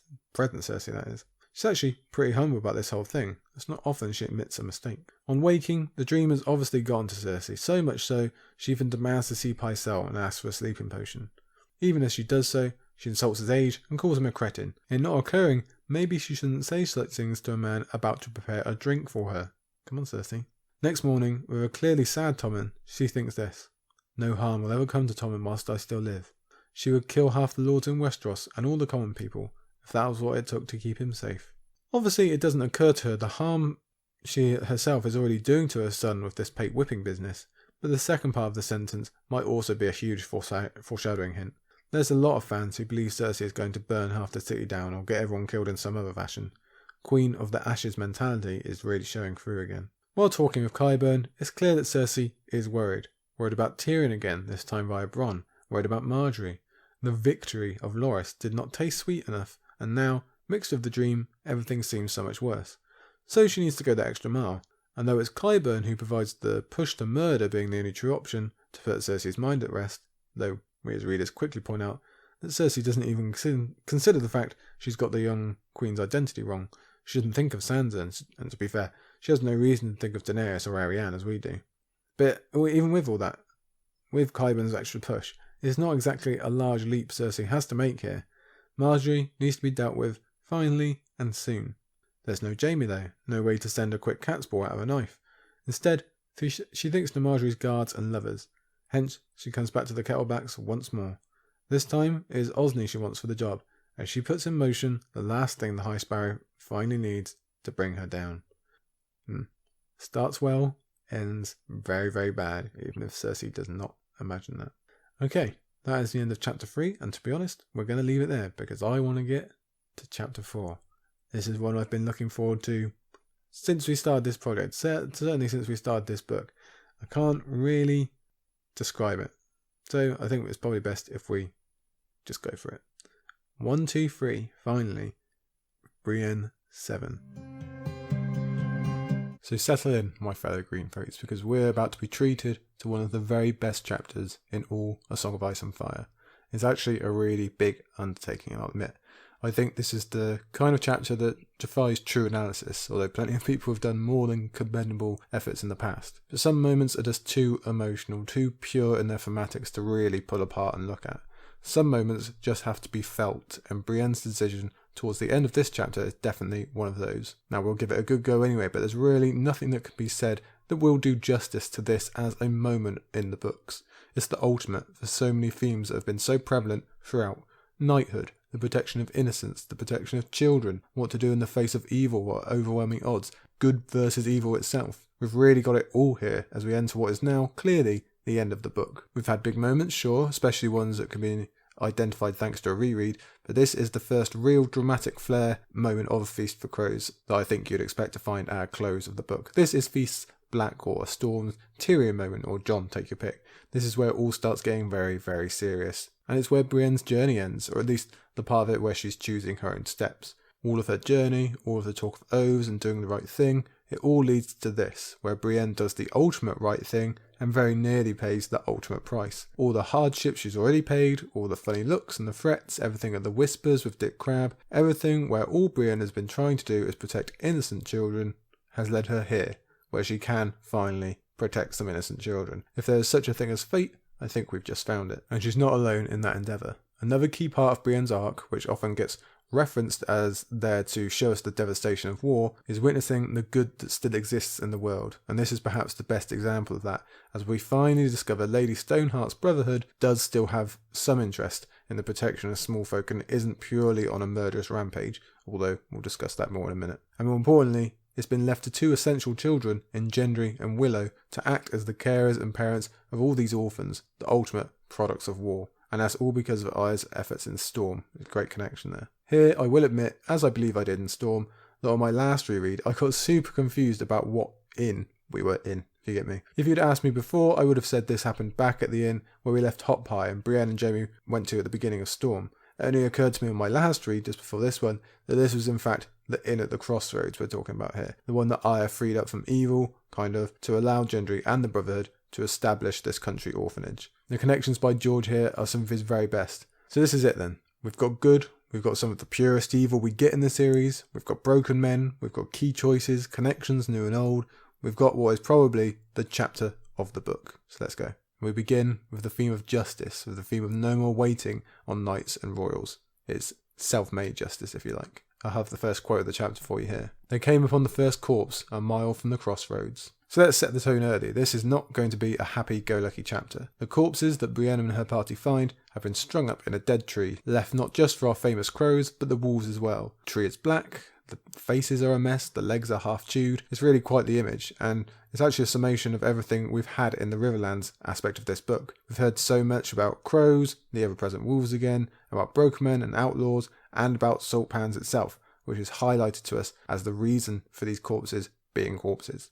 Yes, this is justice. These are the bodies of evil men, just like those Arya had to look upon once when she was back in these same lands, back in those crow cages. Justice is always a prevalent theme. The hated Randyll Tarly, if you really do hate him, has been hard at work in that regard, but this was not his doing. Much like the farmers in Jaime's chapter last week, this was not done by the officials and the higher-ups that are supposed to be governing and doing this kind of thing. It's been done by the people themselves, taking matters into their own hands, if the Brotherhood can be counted as such. They have found these perpetrators of evil and they've made them pay in the worst of ways. As we are made to do so often, George gives us what is supposed to be good news, that some of these raiders have been caught and made to pay, and puts it in a horrible frame that robs the righteousness of it or the joy from it because these corpses are so horrible, it's such a horrible image. So right from the off, the tension is raised. We're in an area of obviously high conflict here. Some of the raiders are still around, they're still dangerous. Whoever did this is clearly dangerous. We've all got to be a bit more aware about Brienne and worried about her safety. But what else does it tell us? Crucially, it says that the Stoneheart Brotherhood are still acting upon crimes other than the Red Wedding, which is really all we've heard about them doing since Lady Stoneheart took over. They've just been hunting Freys, really. At least that's our assumption. We firstly aren't explicitly told this is the work of the Brotherhood, but I think even most first-time readers would make that guess. And we also don't know this is an actual explicit order from Stoneheart herself. Maybe this is just individual parties or bands from the Brotherhood trying to do the right thing, although I would contend that, as we'll see further down the first page, the sheer scale of the justice here, the amount of corpses, makes you think that almost all the Brotherhood's attention must have been given to this task. But there's another issue. Is this a case of the Brotherhood doing justice and paying what's right for the innocence of Salt Pans, as Beric was wont to do in his day? Or has this only been ordered because Stoneheart would have good reason to believe Arya, her daughter, her missing daughter she wants back so much, had been there at the raid and is therefore avenging what she believes to be another crime against her family? We already know that she knows Arya was with the Hound at some point, and she's not turned up anywhere else in Westeros, so, it's just one of those things we still don't know about Stoneheart. We don't know nearly enough. How much of her decisions are aimed at justice and the social welfare of the people, and how much are geared to blind revenge for her family. We've discussed that previously. We're jumping ahead in the chapter a bit here, but it's the same issue with the orphanage. Have these children been gathered and protected, because children should be gathered and protected in this type of situation, or is Stoneheart given this order to collect children in the hope that one of them is going to be Arya? We can't say. But you can make the argument that it's irrelevant. Whatever Stoneheart's personal motivations, the fact is justice has been served. The children have been protected, and Stoneheart's motivations aren't precisely mirrored by everyone in the Brotherhood, we already know that. Willow and Gendry and others clearly do care about doing what's right for these children, so who cares why that opportunity has come about? Let's just be glad it has. I mentioned scale a moment ago because this isn't the usual 1 or 2 corpses we've found in trees at multiple points in the story so far. The corpses just keep going on and on and on. Even without the trees, they find gibbets or gibbets, full of them, I never remember how to pronounce that one. And we realise this isn't the picking off of some outriders, this is a full force, a near army that's been disabled and killed by the Brotherhood. Whether this was done all at once, or is this just the place that the Brotherhood like to bring their victims, is irrelevant really. The point is, this is a huge operation from the Brotherhood, so we can assume that they have grown in size, have definitely been unleashed in terms of effort and violence due to Stoneheart, and are apparently getting really good at this larger scale stuff. Plus, perhaps even more importantly, we now know they are incredibly well armed and armoured from all the stuff that has assumably been taken from all these corpses. So look for that to be of importance come Wind's time if they're going to be again more larger scale assaults. This also means that where the Brotherhood's strength has increased, Rawge's band / the Saltpan Raiders have decreased in reaction. A huge percentage of their number has been killed in gruesome fashions. We already spoke a few chapters ago about how they were stuck in this area with no escape, but now it really seems like the walls are closing in for them. They must all be incredibly concerned. Each day could be their last, that the Brotherhood are going to come round the corner. Well, I think that goes to explain Rawge's behaviour later in the chapter. He knows he's at the absolute end of this tether, there's nothing he won't do now, if there ever wasn't, and when he sees Brienne, I think there's an element of, I would rather go down in a charge, taking this woman with me, rather than end up in one of these trees. But Brienne is not done noticing things for us in the beginning of this chapter here, and the most important is this, I'll read you the quote. Some wore cloaks of grey or blue or crimson. The rain and sun had faded them so badly that it was hard to tell one colour from another. Others had badges sewn on their breasts. Brienne spied axes, arrows, several salmon, a pine tree, an oak leaf, beetles, bantams, a boar's head, 6 tridents. Broken men, she realised, dregs from a dozen armies, the leavings of the lords. Yes, tempting though it might be to believe this force led by supposed Sandor was just made up of bloody mummers and evil men, it turns out it was not. There are members there, for sure, but there's Lannister men, Stark men, River men, Mootons, Manderleys, Swifts, everyone. Now, we don't know if all these men were directly involved at Saltpan specifically, but it sure seems that way. And the point is the one that's been hammered into us through Brienne's arc. This is why we had the Broken Man speech in the first place. We've heard again and again about these awful, unimaginable atrocities at Saltpans. Some of the very worst stuff we hear about in the entire series, if we're being honest. But we've also been told how such men are created. Now we don't know whether to hate them, or pity them, or both. And I personally think this conundrum, presented in this way, with the Broken Man speech coming from Septon Meribald, and then meeting these actual criminals here, is some of George's very best work overall in the entire series. It is amazing to make us consider both sides in this way, to explain why such evil has come about in the world. And it all ties back to what we found by Duskendale back at the beginning. This idea that everyone ends up the same, no matter age or background or class, thanks to the war, the blindness of it all. Brienne puts it best when she calls them the leavings of the lords. That could have been the name for a whole book of this series, couldn't it? We wouldn't have blinked at that. Yes, this is the effect of the Game of Thrones. This is what men like Tywin Lannister, although not he alone, this was far from a one-sided war, have left in the world. The effect of war is not just men dying in battle, it's what monsters it makes of the living, and what they then do to the innocence of the world. So while this is a chapter highlighting the good efforts left in the one, I think George balances that out brilliantly with this very dark beginning that has us questioning all sorts of conflicts within the human heart, and it is absolutely superb. As for Brienne's reaction to this grisly scene, well, she's much like us in having to steel herself and remind that they are evil men, but she's also being classic Brienne in being suspicious about who might be near them and what danger they might pose. It is a kind of bitter irony that we open this chapter with the good news that the majority of Saltpan's criminals have paid the price, but that we find out the very worst of them has escaped and still have some violence left to give the world until Brienne and Gendry put it to an end for good. The topic of conversation changes when Septon Meribald gives us this incredible history of the inn at the crossroads, how it has changed inns and hands a bunch of times, definitely in recent years, and I think that story is told to us to show how normally it is the influence of lords and highborns that have had an effect on the place, but also how some staples of small folk life will persist whatever is thrown at them. Someone will always take up the task, as they have now, with this most noble purpose. Here is another quote for you. I never dreamed that keeping an inn could be so deadly dangerous. It is being common born that is dangerous, when the great lords play their Game of Thrones. Yes, that's Septon Meribald replying to Hyle Hunt there, and that's exactly what we've been saying. If Dog is barking in agreement, we know we're right.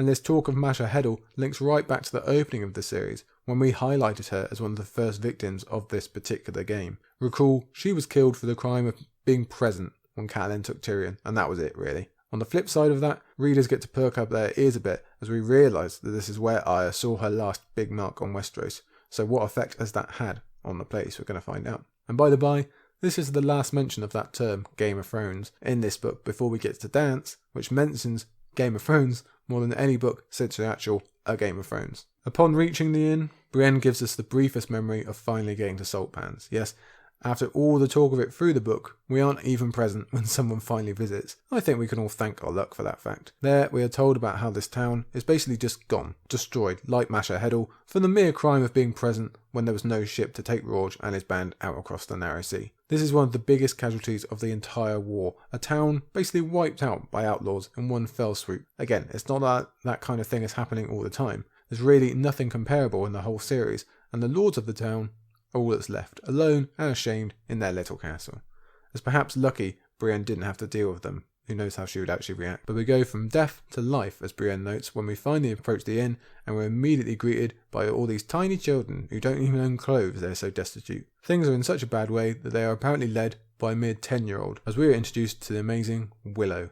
And what a character Willow is. Earlier on I said essential children in reference to her and Gendry, but really that is only including Gendry. Willow is a child. She's 10 years old, younger even than Arya, yet she's been forced to grow up way beyond her years incredibly quickly.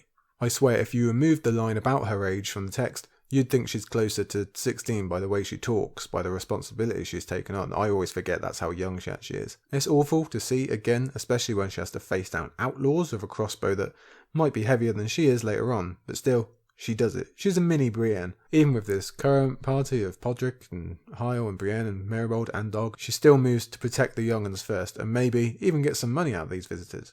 Okay, sure, yes, she's filling in for her sister Jane, but that doesn't make it any less impressive about how brave Willow is. But she's not the only protector there. George has done his clever trick of ramping up expectation by mentioning the forge very often as we approach this inn, by having the little boy run off in its direction, and by having it go quiet in the background. And now we get to our reward as we see who was manning it. Brienne turned and saw a ghost. Renly. Of all the connections to expect in this book, this definitely wasn't one of them, Gendry and Brienne. But of course, it makes sense now. How many others could have such an emotional response at seeing someone who looks so much like a young Baratheon? Plenty of people could recognise that fact, sure, especially if we went back to the Red Keep, but it wouldn't matter to them half so much as it does to Brienne. Renly is the one she believes she failed, and I think that plays a part in her upcoming decision as well. She will not fail again. Obviously, the name of this smith is not given to us explicitly quite yet, but we all instantly know it's Gendry, finally returned to us. We haven't seen him since Arya was taken by the Hound when he and her had a little bust-up, a little disagreement. He wasn't present at Old Stones with Stoneheart and the epilogue,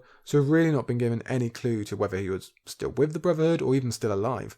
As it turns out, he is on both counts and is currently looking after children smaller than he, just as he once did while on the way to the wall with a boat called Yoren. I feel like Gendry was always a fan favourite, he definitely was for me, so it's a welcome surprise to see him here still smithing, looking a bit older, still telling people he's just a smith when they confuse him with someone higher up, and still pretty grumpy and cynical, which makes a lot of sense. Willow wants the party to stay, Gendry doesn't. He's obviously wary of visitors, but Willow is wise enough to know they need food at the end of the day, especially as she reveals there are even more young mouths to feed, some of whom are already holding crossbows. Child soldiers, essentially, a product of the war zone. I think George has been quite particular with the names he gives this group as well. All of them are among the most common in Westeros. There's a Wat, a Will, a Tansy, another Pate, of course, a John. These are not special children, he almost seems to say. They are the most common of the common, important to no one but the parents who are gone and these good souls who are looking after them. Once they are accepted in, thanks to Septon Maribold and his food's presence rather than their swords, Brienne reveals that she intends to strike out just her and Pod, just as she did on her own way back in Brienne 1, another connection for us. She's convinced herself Maribold will be safe and still has no interest in either forgiving Hyle Hunt or letting him near Sansa, a choice I totally support. But Podrick provides the ever-present question, where next? We've heard that question through Brienne's arc as she details for us here that there's still no real answer. Possibility lies on 3 of the compass points, west, north and east, but dangers as well. Lysa is dead, Brynden Blackfish is besieged, no one lives in Winterfell anymore. It's obviously annoying for us, as we know where Sansa is, although it's probably a good thing Shiv-Pod didn't attempt the High Road. We know how dangerous that is at the moment. But we can see how frustrating it is for Brienne as well. After all this time, after all these efforts, she's still clueless. Not much further than asking people on the road about a maid of 3 and 10. Hence why she considers the fourth direction, the south, and what she terms as a failure. She calls it bitter, but does also admit she'd love to see her father, which I think is important for her to acknowledge. She even has the strength to admit she wouldn't mind being comforted by Jaime, even if there's still confusion in that being what men want rather than what she wants. In the end, she has no answer for Podrick, and it's fitting that at this place that demands a choice, Brienne will eventually lose the freedom to make one. Down below, back in the common room of the inn, there's even more children, and Brienne makes a fair comparison between Willow and Arya when she sees the former taking charge of everything. Brienne's never even met Arya, but I'd definitely wager that she and Willow would make a formidable team. Elsewhere in the room, we have two very different aspects of Brienne's party. Merbold is at his very best here. His ultimate purpose is being served as he brings food to these orphans and tussles their hair with promises of oranges. It's incredibly heartwarming to see. On the other side is Hyle Hunt, who not only doesn't want anything to do with the children, but is actually suspicious of them. He's definitely not at his most endearing here, with his views on child rearing and his lambasting of Brienne for daring to have emotions about such a tragedy. He uses that to press his ultimate goal, persuading Brienne to marry him. And this is part of the reason I still struggle to have any liking for the man. He's upfront, I'll give him that. He doesn't try to woo Brienne with any romantic notions. He wants to marry her for her lands and her incomes, and is willing to give her a few children as his part of the bargain. He's generally just trying to make a deal out of it, but it's cold, it's clinical, and I'm damn glad Brienne doesn't even consider the offer for a split second, not even that. She just gets up, walks away. Good job, Brienne. Overall, it's a pretty wonderful scene. We have happy, fed children, Willow ruling with her wooden spoon, Septon Merbold doing what he's supposed to do, like we say, and we don't really get as many images as wholesome as this, do we? Which is obviously intentional by George to set up the big fall that's coming. He wants us to know exactly what we're trying to protect here, this lovely feeling that we really do not get very, very often. We probably have to go back to Winterfell for that kind of thing. Before we get to all the ending, we have Gendry still being pretty salty, refusing to eat or take part in the prayer, and stalking off. Now, Gendry's mood is hardly surprising. I doubt he's all that happy he's been left with all the children while the others get to go out riding about everywhere. Even if he does at least get his forge. He might still be upset about the loss of Arya, the loss of Beric, who we know he was really invested in. We don't know how well he gets on with the Lady Stoneheart regime. It's definitely interesting to see he's still committed to R'hllor. There's something else we don't know about Stoneheart. Is she actively promoting the religious switch, given that's how she came back? Is she bitter about being brought back? Does she not really consider it either way? This mention of Gendry keeping to the new religion seems like the kind of thing that might have importance at a later date, but here it's used as a plot device to get Gendry out in the rain, which in turn gets Brienne away from this lovely scene and out into the darkness as well. So, say goodbye to Willow, basically, the children, Septon Merbold, and unfortunately, Dog, who seems to be having a great time of it in this chapter. Unfortunately, none of them will appear again after this. Note that Podrick, he nearly comes with Brienne, but she refuses him. We can probably breathe a sigh of relief at that. Things might have turned out very differently if he had. When she finds Gendry taking out his frustrations at the forge, Brienne's mind starts a ticking. Before we get there, note that Gendry is still very defensive over the fact that he is a knight, which ties in well with Brienne's arc, of course. He's even making his own sword, which is cool. He's not waiting around to be gifted one, he's going to go out and make his own. But back to Brienne's thinking. She spent a lot of time looking at Renly, imagining him, remembering him. She knows his look. She knows Gendry is similar in some ways and different in others.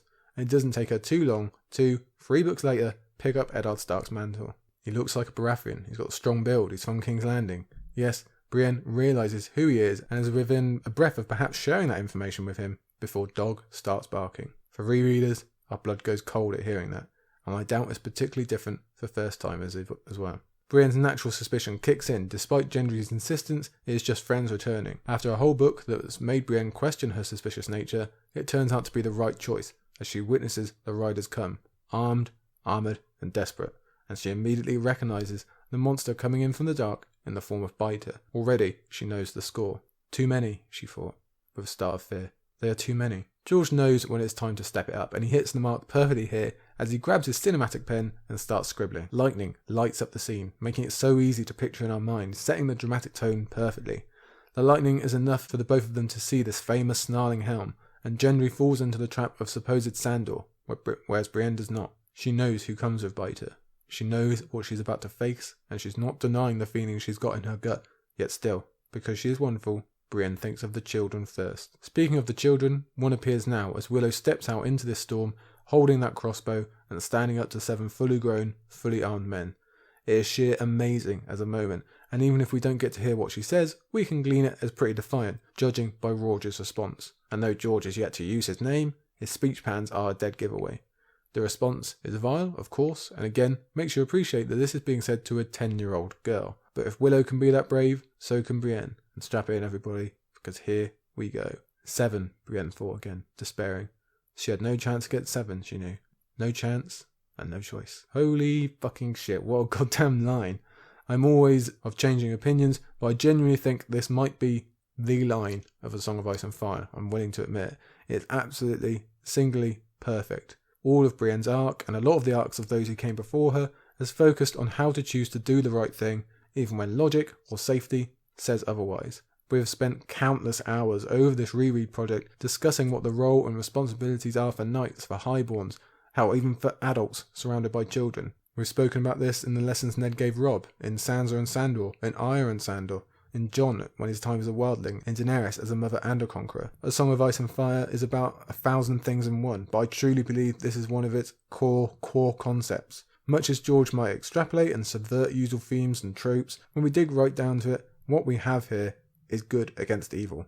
But more interestingly, it's the option of being truly good or protecting oneself. As Brienne tells us, there is no choice when it comes down to it. There are 7 against her. I don't think I need to go over the symbology in George picking that particular number. And she knows she will fail. She'll die. Probably the children too. And there still isn't a choice. There is a right thing to do whether they're 7 or 70. And she's going to do it. She is the hero. She is the knight. She, like Ned before her, is the one to sacrifice herself for the good of the children, and for Marigold, and even for Hyle, and damn it, even for Dog, especially for Dog. Brienne will fight for all of them without needing a second's thought, because it is good, and so is she. Yes, what a fucking line. Brienne doesn't need any extra time for consideration. She thinks that line, and then she steps out into the rain immediately, George keeping that cinematic image in our mind. Oathkeeper is strong in her hand. Its name never more apt than in this moment. Leave her be. If you want to rape someone, try me. Yes, she already knows how this is likely going to end. Yes, she's doing it anyway. As she so often is, Brienne is met with laughter. Interestingly, one of Roger's men, a wounded man, just wants horses and to be gone. Now whether this is a trick or he generally wants to get away because they know the Brotherhood will be there soon, ceases to matter when Brienne purposely provokes Roger with, of all things, a shot at his manhood. And it works perfectly because, well, of course it does. As we said earlier, this is a marked man, half insane to begin with, and now likely starving, has been on the run for months on end, and of all things, is now being challenged by a woman he already hates. No, that's too much for angry Roger. He might die soon, but this is one final victory, one final laugh he's sure he can claim. So he goes straight into her trap, because Brienne is obviously a billion times smarter than he. The others stay away, again part of her plan, as we enter this dark duel in the rain. The gods were not that good, but her sword was. Fuck yeah, it was. As soon as he gets there, Roger gets a nasty cut, angering him even further. As his rage takes over, he aims a slew of derogatory terms at Brienne, because that's obviously very fitting for the end of this arc, for all the things that people think about her to not matter at all, as she lets Oathkeeper do the talking. We go back to good old Sir Goodwin, and his wise advice of letting men beat themselves with their own pride and an underestimation of her. That's exactly what Brienne does here. She's just better than Roger in every single way. I especially love her turning so the rain blinds him, just as she winds up for the crucial moment of triumph. I'll read you the quote at length here. He wrenched his axe up once more, cursing, and lurched after her, one foot sliding in the mud, as she leapt to meet his rush, both hands on her sword hilt. His headlong charge brought him right onto her point, and Oathkeeper punched through cloth and mail and leather and more cloth, deep into his bowels and out his back, rasping as it scraped along his spine. Now that sound you hear at home is the eternal cheering of everyone who has ever read this book. Yet it gets better. Sapphires, she whispered at him, as she gave her blade a hard twist that made him shudder. Yes, Brienne even takes some joy at this victory over the evil that was visited upon her before, and it's enough for all of us to forget the wider situation and just revel in this singular victory of a good against bad, of Brienne against the world. George brilliantly builds up to this golden moment, only for him to do this to us. She stepped back and let him fall, and Biter crashed into her, shrieking. It's hard not to quote the 2 whole paragraphs detailing this attack.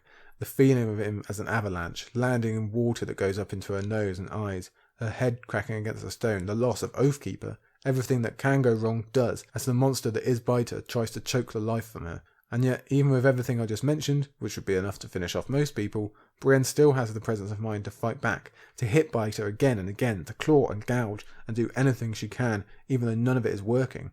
There's a lot we can take from this. The idea that there are some monsters, some evils that cannot be defeated. The idea that there's always another one to fight. Mainly, I think it's to show that Brienne was right. No chance, she said. Even if it wasn't Biter, there were 5 others that could come to get her. Perhaps it's George telling us you can't do it alone, or it absolutely is not. Is a declaration that Brienne's not a good enough fighter, as I've seen some repugnantly stupid people claim before. She gets completely blindsided here, crushed before she even knows what's happening. Short of maybe one of the Cleganes and their sheer size, pretty much anyone you can name goes down the same way in this situation. But what it really is, what George is really getting across, is that this is living horror. This isn't just death, but the very worst of death. This is a literal monster come to get her. This is not a man, this is not a person that we're dealing with here. Biter's beyond all reason, all human comprehension, and that even that still doesn't make her choice a stupid one. She was warned of this fate, she knew, and she still did it. I say that if Brienne had the ability to go back a few pages, knowing what Biter was about to do to her, she does it all again anyway. Besides, she's yet to give up. She tries to get her dagger out, but that fails too. Now he's trying to crack her skull open. Now he's breaking her arm, perhaps her nose as well. George is tearing our hearts out as we witness our favourite fighter lose such precious ability, and one of our favourite characters full stop go through such pain. Then she hears Dog and Sir Hyle, and that's good news, but pretty irrelevant at this point. As she says, her world was no larger than the hands at her throat and the face that loomed above her. The rain ran off his hood as he leaned closer. It's just another amazing line. I really would just read this whole thing to you if I was allowed. And yet, even as George really starts to cackle and has Biter literally begin to eat Brienne alive, Brienne still thinks, I cannot die yet, she told herself. There is something else I still need to do. Even in the most horrible of situations, she wants to keep her oaths. But Biter keeps coming, keeps biting, and our brave Brienne resigns herself to the fact she will die, even to the point where she believes his tongue is pointed and a foot long. As we finish the chapter with the immortal, Brienne thought, just before the darkness took her, why, it almost looks like a sword. Yes, unbeknownst to her, or the first-time reader at this point, Gendry steps up with that newly made sword and proves himself a true knight as well. Because he saw Brienne bravely protect the children, because he also knows the right thing to do, because Podrick gave him tips on stabbing someone through the back of the head. Who cares? He did it. He saved the saviour, is a hero to the hero, and the day is won. Unfortunately, there's little victory to take. Well, the largest possible victory is obviously that the children and Dog survived. That's the most important point. But we know from here, things do not improve for Brienne. Firstly, she's in incredibly bad shape. Broken arm and face bones as well, surely a concussion or two, a hole in her damn cheek. It's no surprise she'll be on death's door soon enough. As for if she will ever recover the fighting form that she's just displayed and displayed previously in the book, well, we've got no inkling yet, but that definitely would be a cruel, sad fate for her indeed, one that readers will find very, very hard to accept. We won't go too deep into the coming events of Brienne 9 and her interactions with the Brotherhood, but suffice to say it is not what she deserved after this heroic act to end all heroic acts. She will not be thanked for what she's given up. None of it is fair, clearly. So George leaves us to wrestle with the choice on whether this was a good thing or a bad thing. I think the best way is to take it in Brienne's own style. There is no choice, really. Brienne would do this again and again, because it is the right thing to do. And it's a shame we don't see Gendry after this, and how this all affects him, but there are so many it's a shames we can apply to what really amounts as a Brienne epilogue coming up. We'll face that next time. For now, I'll say it's fitting we end this chapter with the word sword, given what so many of us think the next Brienne chapter truly ends with. And overall, we have to look at this for the amazing act it was.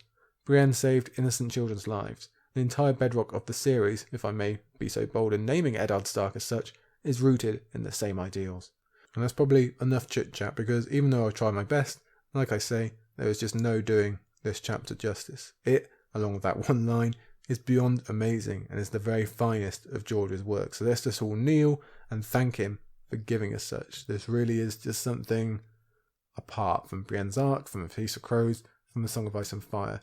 It is the perfect culmination of everything, why this story has come about, why we are reading this story, what George is trying to get across. So much of it in just one single chapter, in one single line, and in one act.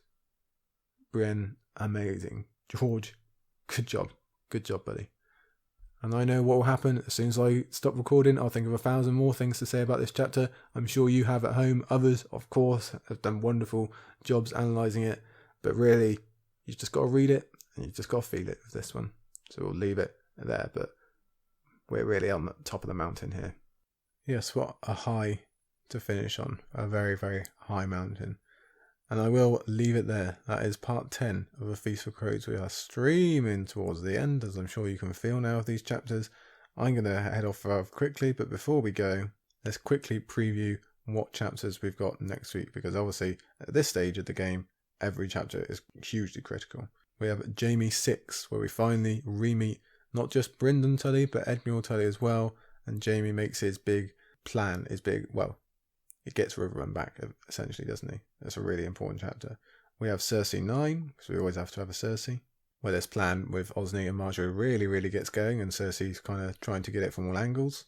We have The Princess in the Tower, Arianne 2. Yes, I know, seems like ages, doesn't it? We still have that to wrap up the end of the Dawn arc with the Queenmaker plot. Yeah, we're looking forward to that. That's one of my favourite chapters. And we'll finish with Elaine 2/Sansa 3. The final Stark chapter of the book, the final Sansa chapter ever that we've got, and the longest chapter of the book. So critical as we leave the Eyrie behind, get to the Gates of the Moon, introduce the idea of Harry, their heir, and Miranda Royce as well. So lots to think about there. The big chapter, and of course after that, we only have 4 remaining, and that's the end of the book, guys. Yeah. I will say thank you again. I know I've rushed it a bit today, but I want to get on this week. Thank you again for all your support, for making July such a great month. Let's have it again now. Let's try and break our previous record, and we will be back with you soon. Thanks, guys.